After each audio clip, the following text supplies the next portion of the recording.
All right, welcome back to the Knives Fast channel, guys. Wow, another great cutter designed by Greg Schob.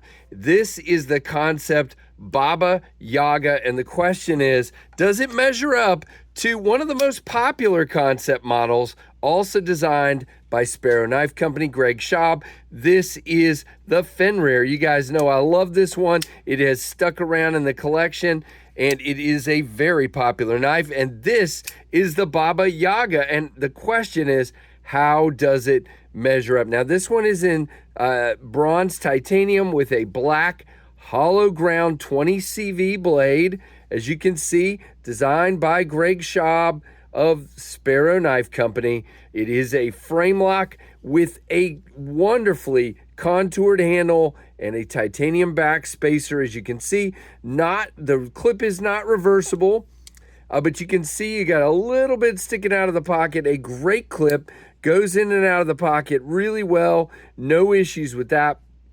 A steel lock bar insert, black hardware, really cool. Nice chamfers, really cool, interesting styling. You do have triple relief on the lock bar here, but it is finished very well and doesn't bother my pocket or anything like that. There's your lock face. It is on bearings. And your only method of deployment is your thumb studs. You can thumb stud open it like that, or middle finger flick it off the thumb studs. And man, I am just the worst because I didn't bother to clean this blade before the review, but that's okay. Again, this is sent to me by Kansept. They suggested I check this one out, and I'm like, sure. So I asked for the 80s fat carbon one, and they didn't have any more of those left. So we got this one, but it is beautiful. Now you can see I scratched it up. That's me. So sorry about that. It did not look like that when it got here. That was all me. Now you do have good access to the lock bar. We are locked up, guys. If you look there, we're locked up at like 25 to 30%. You can see lock bar moves very easily, no problems whatsoever. Good chamfer, good access. Drops down on bearings, very smooth, as you can see. So detent wise, very good. Geometry is something you kind of got to get used to. Your stud is up here quite a bit. You're used to kind of having that frame to sort of pinch against the stud, and they are smaller studs, which is great because that means they're not going to be, I mean, they are technically in the cutting path, but they're definitely not, they don't bother the cutting path, if that makes sense. Because they're so small, they don't stick out in the pocket. You're not gonna wave the knife open with them, but you have to kind of get used to where to put your thumb. Same thing for the middle finger flick. There's a lot of room over here. You just got to get your finger right on top of it and release, and wow, detent is great. Now, I've said several times that I feel like besides this hump here, which makes it completely different, this part of the handle from here back resembles a Conigarius because you have this pinch down, rounded here. And what I like is because you have this part and this part, you are already locked into your grip very well, just like this. Now, I don't recommend you holding it like that. You can see I come all the way out to the end, and I am very locked in. I have a ramp that basically is long enough for whatever. Your thumb comes way up here in this backed up grip, and this feels really, really nice in the hand. Now, you can choke up onto this choil area or flat here, just stay back from the blade, and you do have like a ramp down here, like a harpoon, and that works well as well. But this is the grip for me. And again, everybody's gonna like something a little bit different. Boy, I picked up the smallest piece of cardboard in the box, but this'll do. It'll do. You can see we are hollow ground, and it is an annihilator. Let me get a little bigger piece. That's pretty pathetic. So we'll get a better piece here. So there you go.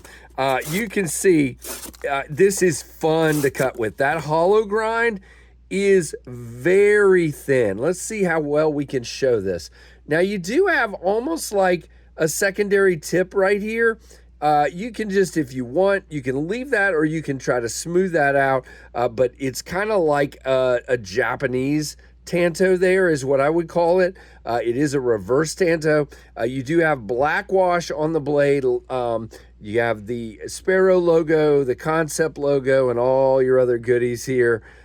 Very, very, I like it a lot. Now, it is very hollow. Now, it is fairly high, and you have a swedge up here, which is gorgeous, but you can see it is definitely hollow ground and performs like you would expect a hollow ground knife to perform. Very thin. Now, we do not have any lock rock or blade play, and we are centered and way out to the end here. Very nicely done. Now, let's bring the Fenrir out. Now, the Fenrir has two methods of deployment. We have thumb studs, which are bigger and lower down to the frame, and we have a front flipper as well, and a really aggressive spear point blade. Now, you can see, for those of you that know the Fenrir, it is much bigger than the Baba Yaga. The Baba Yaga is definitely smaller, as you can see. Very cool indeed. Now, ergonomically, they are both excellent. Again, you have a very locked-in grip on the Fenrir as well. And I think they're both made extremely well. Now, there are versions that have inlays, guys, and the pricing is kind of all over the place. So let's try that real quick and go over some of these now. There is the least expensive is the one that's titanium with a copper carbon fiber inlay, $197.89 with a Damascus blade, okay? This guy is $199.97, so just $2 more, $199.89, excuse me. And this is in 20 CV. And then you have all kinds of other versions. You have the camo carbon, 80s camo carbon inlay for $259. You have a Damascus, Damascus inlay for $336. You have a black and white nebula carbon, which is kind of the Chinese fat carbon, for $231. And then you have a black and Damascus with a Damascus inlay for $336. So there are all kinds of options of this knife indeed. Now let's go over the specs for sure. Now it is a 7.48 inch knife with a 3.06 inch blade. Blade thickness 0.157. It is 4 millimeters. It is thicker, but again, with that hollow grind, that's when you see a hollow ground knife, it has to be thicker stock just to make that work. Okay, they call it a Warncliffe. Okay, that's fine. That's not what I would call it, but that's all right. 4.99 ounces, so it is a little heavier for that 7.48 length, but not a big deal in my opinion.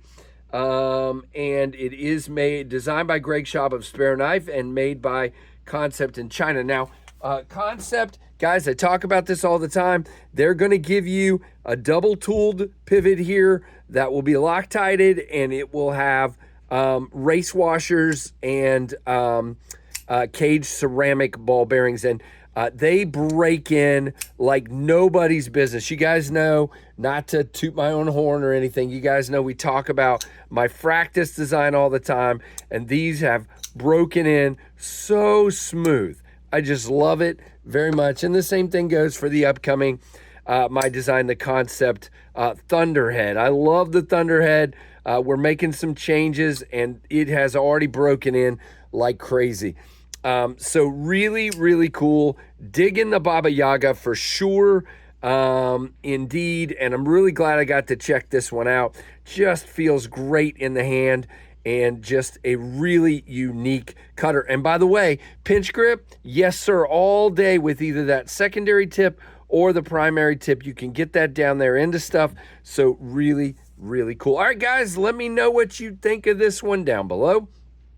Thanks to Kansept for sending it out, and I hope you guys enjoyed this one. Like, comment, make sure you subscribe, hit that notification bell, and thanks for watching the Knives Fast channel.